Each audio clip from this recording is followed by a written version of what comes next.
और आप तो आयुर्वेद के आज के टॉपर टॉक्स में हमारे साथ हैं doctor Nasreen Hanifa, all India rank 9 और state rank 2, AIA PGT 2080। BMS का टाइम जो है क्रूशियल रहता है। अगर आपका बेस क्लियर है तो पीजी प्रिपरेशन बहुत इजी है। Otherwise I have seen a lot of people जो पीजी के लिए 2 ईयर 3 ईयर 4 ईयर प्रिपरेशन करते हैं और it takes time for them to get success. लेकिन अगर बेस क्लियर है तो इतना भी मुश्किल नहीं होता आयुर्वेद की पीजी का प्रिपरेशन करना। So that is my experience, what I have experience from my UG and PG preparation. बिल्कुल।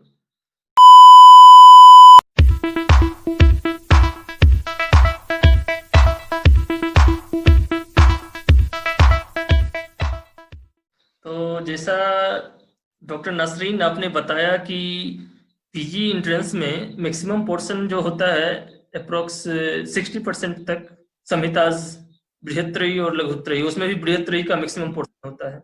उसके बाद हर एक सब्जेक्ट का मॉडल सेक्शन, और फिर जैसे रस हो गया, द्रव्य गुण हो गया। तो मैं कि इस पर आप विस्तार से हमारे दर्शकों को बताएं कि हर एक सब्जेक्ट को कैसे तैयार करें, और थोड़ा ब्रीफली और बताएं आप। हाँ, so I would like to tell the students कि अगर आपके पास पूरा 1 साल है, आपकी इंटर्नशिप खत्म हो गई है and if you are preparing for a year, अगर आपके पास पूरा 1 साल है तो आपको उसको प्रिपेयर करने के लिए सबसे पहले थरो स्टडी करनी है। आपको एक एक संहिता खत्म करनी है। मेरा जो स्ट्रैटेजी था वो फर्स्ट 2 मंथ्स में आई हैव कंप्लीटेड चरक संहिता, उसके नेक्स्ट 2 मंथ्स लगे सुश्रुत संहिता कंप्लीट करने में एंड वाग्भट कंप्लीट करने में 1 मंथ लगा। 1 मंथ इसलिए क्योंकि वाग्भट सूत्र हम फर्स्ट ईयर में भी बहुत अच्छे से पढ़ते हैं और उसके अलावा जो बाकी स्थान है उसमें इतना थरो स्टडी नहीं करना। उसमें आप कहीं से भी कोचिंग गाइडेंस ले रहे हैं, वहां अगर आपको जो इंपॉर्टेंट बताया जाता है आप उसको थॉरली रिवाइज करें। तो पहले तो आप कम से कम पहले 3-4 मंथ आप पूरी संहिता कंप्लीट करें। लेकिन संहिता का मतलब ये नहीं है कि आप पूरे दिन संहिता ही पढ़ते रहे। आपका जो रूटीन होना चाहिए वो डेली का ये होना चाहिए कि आप डेली कम से कम, अगर आप फुल टाइम प्रिपरेशन में दे रहे हैं तो 3 to 4 आवर्स आप संहिता पढ़े, कोई भी मेजर संहिता पढ़े। उसके बाद जो आपका है लघुत्रय पढ़े, आप लघुत्रय के जो सब्जेक्ट है वो पढ़े। लघुत्रय के साथ साथ आपको काश्यप भी ध्यान में रखना है। तो ये जो सब्जेक्ट है ये डेली पढ़ना है। द्रव्य गुण जो सब्जेक्ट है इसको डेली पढ़ना है क्योंकि द्रव्य गुण में प्लेंटी ऑफ प्लांट्स है, प्लेंटी ऑफ नॉलेज है। तो वो प्लांट्स अगर आप एक साथ पढ़ने बैठेंगे 300-400 प्लांट्स के लैटिन नेम या उनके जो पर्यायवाची है, अगर आप सिनोनिम्स याद करने बैठेंगे ऐसे नहीं होगा। आपको डिस्कस करके पढ़ना है। जो लघुत्रय के सब्जेक्ट है उसमें भी बेसिकली जो द्रव्य गुण है जिसमें स्टूडेंट्स बहुत मैंने भी खुद बहुत डिफिकल्टी फेस किया था कि इसमें इतने सारे प्लांट्स है, कोई भी प्लांट आ सकता है, किसी का भी लैटिन नेम आ सकता है, तो कैसे लर्न करे उसको। तो उसको एक दिन में या 10 दिन में ऐसे लर्न नहीं करना, उसको डेली रीड करना है और सिर्फ रीड करना है। ऐसा नहीं है कि उसको बैठ के we keep on memorising it, ऐसा कुछ नहीं करना है, सिर्फ रीड करना है ताकि एक माइंड में हिंट रहे कि हाँ ये प्लांट है, इसका ये लैटिन नेम है। तो डेली का जो है एक ऐसा रूटीन होना चाहिए कि आप डेली 2 सब्जेक्ट को टच कर रहे हो। 2 सब्जेक्ट यानी एक मेजर सब्जेक्ट एंड एक आपका लघुत्रय वाला माइनर सब्जेक्ट। ये आपका स्टार्टिंग का होना चाहिए। साथ ही में स्टार्टिंग के जो आपके 4-5 मंथ्स रहते हैं इसमें आपका मोटिव होना चाहिए कि आप सिलेबस को कंप्लीट करें, सिलेबस को खत्म करें। तो सिलेबस खत्म करने के लिए आपके पास रस शास्त्र है, आपके पास द्रव्य गुण का पोर्शन हो गया, आपके पास लघुत्रय है, आपके पास काश्यप है, और ये सारा सब्जेक्ट जब खत्म हो जाता है तो उसके बाद का जो लास्ट के 2 मंथ्स होते हैं उसमें आपको ऐसा एक स्ट्रैटेजी अपनाना है या ऐसी प्लानिंग करनी है जिससे आप 10 डेज में पूरा सिलेबस कवर कर रहे हो। तो 10 डेज में पूरा सिलेबस कवर करने की जो स्ट्रैटेजी होनी चाहिए, जो मैंने स्ट्रैटेजी अपनाया था, दैट वाज कि first 3 to 4 days I used to complete Charak Samhita. उसमें भी 3 to 4 days में डेली के 3 to 4 आवर्स लगते थे। उसके बाद I used to take break लेती थी मैं। ब्रेक लेने के बाद कोई छोटा सब्जेक्ट, लघुत्रय का सब्जेक्ट, सिर्फ 1 आवर रीड करती थी, कोई भी सब्जेक्ट लघुत्रय का। तो इट वाजंट लाइक कि मुझे पूरा खत्म करना है, 1 आवर में रीड करती थी। देन उसके बाद थोड़ा सा और ब्रेक लेने के बाद I used to do questions. मैं 100 क्वेश्चंस करती थी क्योंकि सुबह आप लघुत्रय पढ़ चुके हो, फिर आप लघुत्रय के सब्जेक्ट पढ़ चुके हो, तो आप बहुत ज्यादा क्वेश्चन उस टाइम नहीं कर पाते हो। तो 100 या 200 प्रीवियस ईयर के क्वेश्चंस करना। क्वेश्चंस करने के बाद आपके जो उसके बाद आप थोड़ा सा और ब्रेक लीजिए। उसके बाद जो आपका रहना चाहिए, आप फिर से एक और मेजर संहिता उठाए ब्रेक या रेस्ट करने के बाद। तो आपका जो मेजर, ये पूरे दिन का I am telling the schedule, जो बिल्कुल। आप एग्जाम से पहले बिल्कुल आप फ्री हैं और पूरे दिन का आपका शेड्यूल होना चाहिए, वो मैं बता रही हूँ। तो वो ब्रेक लेने के बाद आप फिर से मेजर संहिता उठाए। अगर आपने सुबह चरक पढ़ी, आप शाम को भागवत उठा लीजिए या सुश्रुत उठा लीजिए। उसमें आप कोई एक स्थान खत्म करिए, कोई छोटा सा स्थान हो, चाहे वो निदान स्थान हो, उसको आप 1 घंटा या 2 घंटे में खत्म करिए। उसके बाद एक फ्री टाइम में एक ग्रुप डिस्कशन की तरह आप डिस्कस करते सकते हैं साथ में। If that is not feasible, आप अकेले भी खुद भी सिर्फ रीड कर सकते हैं। आपको 1 आवर एक मॉडर्न सब्जेक्ट रीड करना है। If today you are revising, एक रीड कर रहे हैं आप एनाटॉमी की शॉर्ट पीजी प्रिपरेशन के लिए बहुत सारी बुक आती है जिसमें सारे सब्जेक्ट के शॉर्ट गिवन होते हैं। इसके अलावा जो गोविंद पारिक है उसमें भी गिवन है मॉडर्न का पोर्शन। तो आप उसको 1 आवर रीड करिए। तो 1 आवर रीड करने के बाद आप ये मत सोचे कि हाँ मुझे कितना याद हुआ है, कितना मैंने ग्रास्प कर लिया है। जस्ट रीड इट, क्योंकि बहुत कुछ होता है पढ़ने के लिए। उसके बाद यही जो, अगर आज एनाटॉमी पढ़ रहे हैं, कल फिजियोलॉजी पढ़ रही है, नेक्स्ट डे फार्मा पढ़ रही है, उसके बाद आप मेडिसिन पढ़िए, उसके बाद सर्जरी पढ़िए। तो ऐसा रूटीन करके 10 डेज में आप 10 मॉडर्न सब्जेक्ट्स, 7 या 8 ही मॉडर्न मेन सब्जेक्ट्स है, तो 10 डेज में you can cover up the whole syllabus. इसके बाद सोने से पहले मेक इट अ टारगेट कि 200 क्वेश्चंस और करने हैं। जो आपने पूरे दिन में पढ़ा है उससे रिलेटेड 200 क्वेश्चंस और करने हैं। तो ये लास्ट के 2 मंथ्स की स्ट्रैटेजी है जिसमें आपको सिलेबस भी कवर करना है और साथ में क्वेश्चंस भी करने हैं। अगर आप सिर्फ क्वेश्चंस ही करते रहेंगे तो सिलेबस का बहुत सारी चीजें हैं जो छूट जाती है। क्वेश्चन में सब कुछ कवर अप नहीं हो पाता है क्योंकि पूरे साल प्रिपरेशन किया है। So it is my advice कि आप सिलेबस भी कवर करें और साथ में क्वेश्चंस भी करें। तो ये 10 डेज का अगर आप रूटीन बनाएंगे लास्ट के 2 मंथ्स में, तो on an average like 4 to 5 times आप पूरा सिलेबस भी रिवाइज करेंगे एंड साथ में बहुत सारे plenty of questions you will be solving. तो ये इनफ होता है पूरा एक फुल टू प्रिपरेशन के लिए, ताकि आपका आगे एग्जाम जो आप देने जा रहे हैं, अपेयर होने जा रहे हैं, so you will be very much confident about it. बहुत धन्यवाद। मतलब आपने अपने प्रिपरेशन को अच्छे तरीके से इजीली एक्सप्लेन किया उसके लिए। और आपने वैसे जैसे बीच में बताया एक गोविंद पारिक सर का बुक के बारे में, तो और मतलब कोचिंग के अलावे और कौन कौन सा बुक आप प्रेफर करती थी प्रिपरेशन के लिए? हाँ, मैंने गोविंद पारिक सर की बुक में से जो प्रीवियस ईयर के क्वेश्चंस थे वो किए थे। उसके अलावा संजय पाटिल सर, उनकी भी जो बुक आती है that is also very good. उसमें प्रीवियस ईयर के क्वेश्चन पेपर्स के साथ साथ चैप्टर वाइज क्वेश्चन भी गिवन हुए हैं, तो that is also a very good book. तो क्वेश्चन के लिए I used to prefer these 2 books only. और क्योंकि बहुत ज्यादा क्वेश्चन सॉल्व हो नहीं पाते हैं। और सेकेंड थिंग ये भी है, if you are solving a paper, ऐसा नहीं अगर आपने एक बार सॉल्व कर लिया सो लीव इट कि हाँ मैंने सॉल्व कर लिया और हो गया, ऐसा नहीं होता है। जब आप फर्स्ट टाइम सॉल्व करते हैं we face a lot of difficulties, लेकिन वो याद नहीं रहता है। That is a very big challenge also. हम एक बार पेपर सॉल्व करते हैं, उस टाइमिंग के लिए हमें लगता है हमने पूरा पेपर सॉल्व कर लिया, हमें याद है, but after 10 days, after a week, तब बिल्कुल मेमोरी से उड़ जाता है। मेरे साथ तो होता था ये। तो इसीलिए मैंने पारिक सर की जो बुक थी, वो जितने क्वेश्चन पेपर्स मैंने सॉल्व किए थे प्रैक्टिस के टाइम, मैंने उसी क्वेश्चन पेपर को दोबारा रीड भी किया था। सो एटलीस्ट माय एडवाइस कि अगर आप क्वेश्चन भी सॉल्व कर रहे हो, एटलीस्ट टू टाइम्स आप उन्हीं पेपर्स को या उन्हीं क्वेश्चंस को दोबारा रीड करें, तभी आपको अच्छे से वो मन में बैठ जाएगा, अच्छे से वो आपको याद रहेगा, ताकि उसी पैटर्न के जब क्वेश्चंस आएंगे तो आप उसको सॉल्व कर पाएंगे। तो डॉक्टर नासरीन, जैसे आप इससे पहले बता रही थी तो आपने एक शब्द का यूज किया, ग्रुप डिस्कशन। तो ये इस ग्रुप डिस्कशन कितने लोगों का ग्रुप हो और इस ग्रुप डिस्कशन को आप कहाँ तक कारगर मानती हैं एंट्रेंस के लिए? मुझे लगता है कि एंट्रेंस में, क्योंकि जैसे मैंने द्रव्य गुण सब्जेक्ट का नाम लिया या मॉडर्न सब्जेक्ट का नाम लिया, इतना वास्ट है ये, एक चीज नहीं है इसमें लर्न करने के लिए।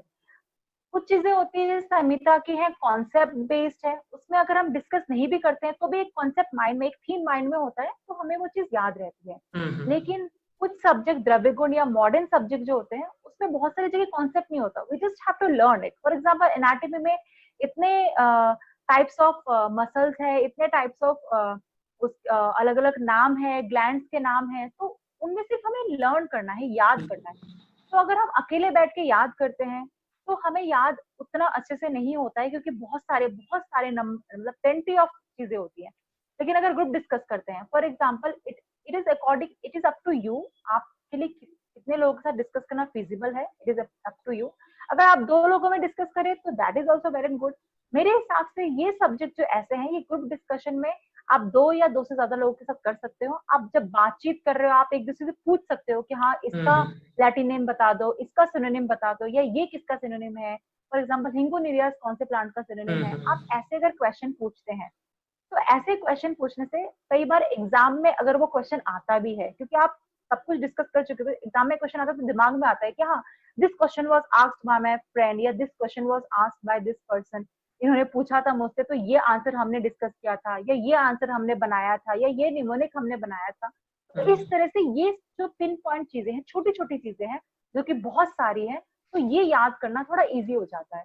तो हम लोग क्योंकि मैं जहाँ प्रिपरेशन करती थी मैं वहीं पे ही रहती थी, तो वहाँ पे जो रूममेट्स थे, तो हम लोग इवनिंग के टाइम जब हम evening time we were just sitting, and तब हम ये द्रव्य गुण और ये modern subject we use to discuss it. तो डिस्कस करने से कई बार वो चीज स्ट्राइक कर जाती है माइंड में कि हाँ मैंने ये क्वेश्चन इनसे पूछा था तो इन्होंने मुझे ये जवाब दिया था और ये रॉन्ग था या ये राइट आंसर था, तो वो चीज माइंड में बैठ जाती है। तो मेरे हिसाब से आयुर्वेद में कुछ सब्जेक्ट जिसमें बहुत कुछ है पढ़ने के लिए, और उससे रैंडम कोई भी क्वेश्चन उठा के दे कैन गिव यू, तो एज ए सब्जेक्ट पढ़ने के लिए group discussion is a very good option. That's what I feel.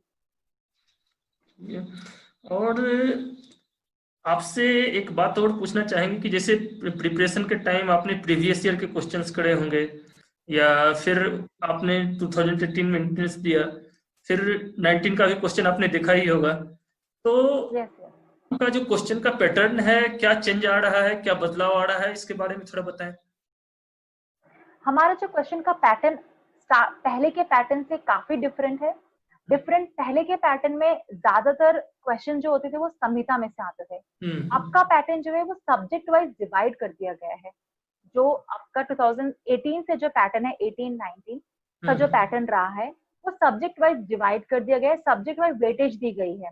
तो वो सिलेबस भी इनके AIPGT वेबसाइट में अवेलेबल है।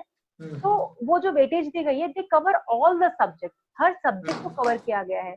काय चिकित्सा को कवर किया गया है, स्त्री प्रसूति को कवर किया गया है, कुमार भित्ति को कवर किया गया है, तो हर सब्जेक्ट कवर किया गया है। पहले क्या होता था, चरक सुश्रुत में से ही ज्यादा क्वेश्चंस आते थे और वाग्भट में आते थे तो वही आते थे जो हमने पढ़ा हुआ है। फॉर एग्जाम्पल सूत्र स्थान में से ज्यादा क्वेश्चन आते थे। लेकिन अब का जो पैटर्न है, आपके पैटर्न में ऐसा नहीं है। आपके पैटर्न में वाग्भट का चिकित्सा स्थान को भी बहुत वेटेज दी गई है, और कॉमन क्वेश्चन जो पहले आते थे, चरक के क्वेश्चंस या सुश्रुत के ये इंपॉर्टेंट क्वेश्चंस जो पहले आते थे, अब वो इतना इंपॉर्टेंट नहीं रहे। अब बाकी सब्जेक्ट को भी ध्यान देना इंपॉर्टेंट हो गया है। दूसरा जो मेरा जो एडवाइस है, अगर आपको AIPGT में सिर्फ सीट नहीं, आपको स्कोर भी करना है तो आपको पूरा सिलेबस कवर करना है, क्योंकि मॉडर्न का भी कम से कम 10 to 12 क्वेश्चन जो है मॉडर्न के होते हैं पेपर फॉर यू, क्योंकि मॉडर्न हम सारा नहीं पढ़ पाते हैं। तो आपका जो पैटर्न है वो ये है कि अगर अब आपको स्कोर करना है AIPGT में आपके पैटर्न के अकॉर्डिंग, तो आपको सारे सब्जेक्ट कवर करना पड़ेगा। सारे सब्जेक्ट में एटलीस्ट आपको नॉलेज होना चाहिए। आप ये नहीं सोच सकते कि मैं मॉडर्न छोड़ देता हूँ या छोड़ देती हूँ, या आप ये नहीं सोच सकते मैं लघुत्रे का ये सब्जेक्ट काश्यप छोड़ देते हूँ तो हो जाएगा, ऐसा नहीं है। क्योंकि वेटेज अब हर सब्जेक्ट के अलग अलग है, हर सब्जेक्ट में से they are covering all the question. पहले के टाइम में प्रीवियस ईयर के क्वेश्चंस बहुत आते थे, अब प्रीवियस ईयर के क्वेश्चंस बहुत ही रेयर है कि प्रीवियस ईयर का क्वेश्चन एज इट इज आ जाए। अब पेपर जो है जो बैठ के उसी पैटर्न के हिसाब से बनाया जाता है कि प्रीवियस ईयर के क्वेश्चन इतना ना डाल के हर सब्जेक्ट को कवर किया जाता है। तो मेरा जो एडवाइस है वो स्टूडेंट्स के लिए यही है कि सिर्फ आप प्रीवियस ईयर के क्वेश्चन सॉल्व करने के साथ साथ आप पूरा सिलेबस भी कवर करें, उसका थरो नॉलेज जो आपने पूरा साल प्रिपरेशन किया है उसको साथ के साथ रिवीजन करते रहे, ताकि आपका कोई भी पोर्शन ना छूटे। और AIPGT पैटर्न में ऐसा भी है कि एटलीस्ट 4, 5 या 10 मैक्सिमम 10 क्वेश्चंस ऐसे होंगे जो किसी से सॉल्व नहीं होगा। वो एक रखा ही जाता है कि कोई भी सॉल्व ना कर पाए, तो उस पर आपको ध्यान देने की जरूरत नहीं है कि ये सॉल्व नहीं हुआ हमसे या हम ये सॉल्व नहीं कर पाए। That is not important. Important is you have to cover all the subjects so that आपका कोई भी पोर्शन ना छूटे, क्योंकि पेपर का पैटर्न ऐसा है कि अब सारे पोर्शंस को टच किया जाता है। बहुत अच्छे से आपने इस पॉइंट को भी विस्तार में बताया। तो लास्ट क्वेश्चन की AIA PGT 2020 में जो अपीयर हो रहे हैं कैंडिडेट, तो उनके लिए आप क्या संदेश देना चाहेंगे कि अंतिम समय का यूटिलाइजेशन वो कैसे करें? अगर आपने पूरा साल प्रिपरेशन किया है तो my take home message is कि don't get demotivated at this point of time. अभी आपके पास सिर्फ 2 महीना बचा है या 1.5 महीना बचा है। मोस्ट प्रोबेबली एग्जाम जो है, क्योंकि जून 22 तक जो है लास्ट फॉर्म डेट है फॉर्म सबमिशन का, तो जुलाई एंड और अगस्त में एग्जाम विल बी कंडक्टेड। तो ये जो टाइम है बहुत क्रूशियल है, इसमें आपको कुछ भी डिमोटिवेट नहीं होना, आपको स्ट्रेस में नहीं आना है, आपको एंजाइटी नहीं लेना है। आपको बस ये सोचना है कि मैंने जो पूरा साल प्रिपरेशन किया है, मैंने जो 7 मंथ्स 8 मंथ्स या पूरा साल जो प्रिपरेशन किया है, आपको इस टाइम पे उसी को रिवाइज करना है। आपने पूरे साल में मतलब अगर जो भी प्रिपरेशन कहीं ना कहीं से ले रहा है, तो आपने सारे संहिता कवर किया होगा, आपने लघुत्रय भी कवर किया होगा, आपने मॉडर्न सब्जेक्ट भी कवर किए होंगे। तो ये टाइम ऐसा होना चाहिए कि आप उन्हीं चीजों को रिवाइज करिए, जैसा मैंने जो रूटीन बताया, इफ यू लाइक इट। और ये आप अपना खुद ऐसा रूटीन बनाइए कि जिसमें आपके सारे सब्जेक्ट्स कवर हो रहे हो, अलोंग विद इट आप क्वेश्चन भी सॉल्व कर रहे हो। और क्वेश्चन भी ऐसा नहीं है जैसा कि मैंने बताया कि एक बार आपने सॉल्व कर लिया एंड यू विल थिंक कि हाँ हो गया, ऐसा नहीं करना है। क्वेश्चंस करने के बाद भी आपको उसका एक टेन्योर या टाइम रखना है कि 1 वीक बाद आप उन्हीं क्वेश्चन पेपर्स को दोबारा सॉल्व करिए। So my take home message is कि don't get stressed, एंजाइटी या स्ट्रेस लेने की कोई जरूरत नहीं है। आपने जो भी प्रिपरेशन करा है, जो भी पढ़ाई करी है, उसको कंटिन्यू करिए। Consistency is the key. Consistently आपने जो भी पढ़ा है उसको पढ़ते रहिए, रिवाइज करते रहिए। क्योंकि अगर आप अभी छोड़ देंगे रिवाइज करना, अभी आप सिर्फ क्वेश्चन करेंगे या टेंशन लेंगे, तो आपने जो भी पढ़ा है आपको वो सारा कंफ्यूज करेगा and at the end you won't be that much confident while giving या appearing for exam. So my take home message is be confident and keep on revising and consistency. It is the key for success. So that's all I would like to say. तो एक question future के लिए, आज से 1 से 2 दशक बाद आप खुद को कहाँ पाते हो और आज के मॉडर्न इंडिया के आयुर्वेद को कहाँ पाते हो? मॉडर्न इंडिया का Ayurveda guarantee it is bright, क्योंकि इसको जो है बहुत ज्यादा प्रमोट भी किया जा रहा है। प्लस एट प्रेजेंट जिस तरह का अभी कोविड-19 का एरा चल रहा है, ये तो जरूर पता चल गया कि ह्यूमन ने खुद के लापरवाही की वजह से ही ऐसा माहौल क्रिएट किया है कि अब घर से निकलना मुश्किल हो गया है। तो एट प्रेजेंट आयुर्वेद की पोटेंसी तो बहुत ज्यादा है और आगे भी उसकी पोटेंसी बढ़ने वाली है, क्योंकि लोग धीरे धीरे नेचर की तरफ वापस आएंगे। जिस तरह से अभी मॉडर्नाइजेशन के साथ साथ एक आर्टिफिशियल वर्ल्ड हो गई है, वही आर्टिफिशियल वर्ल्ड से people will come back to the original, to the nature itself, ताकि ये जिस तरह का पैंडेमिक अभी देखने को मिल रहा है वो आगे ना हो। तो आयुर्वेद के फ्यूचर के लिए I can guarantee. For my self I haven't thought कि मुझे आगे क्या करना है। अभी तो फिलहाल पीजी सेकेंड ईयर में ही हूँ। फाइनल ईयर के बाद आई सी, क्योंकि मेरा जो हमेशा से इंटरेस्ट रहा है वो टीचिंग में रहा है। So I'll see if I can get any opportunity to teach somewhere. If I'll get the opportunity of teaching, so I'll surely do it. उसके अलावा अगर और कोई अपॉर्चुनिटी उसके अलावा मिलती है तो वेल एंड गुड है, otherwise teaching would be my like, मेरा जो टेक रहेगा वो टीचिंग में ज्यादा रहेगा। तो दैट्स ऑल। आपकी भविष्य के लिए बहुत बहुत शुभकामनाएं। तो आज हमारे साथ थी डॉक्टर नासरीन हनीफा, जिनसे मैंने हर बात पे डिटेल में चर्चाएं की। तो आप आयुर्वेद से जुड़ने के लिए डॉक्टर नासरीन, आपका बहुत बहुत धन्यवाद।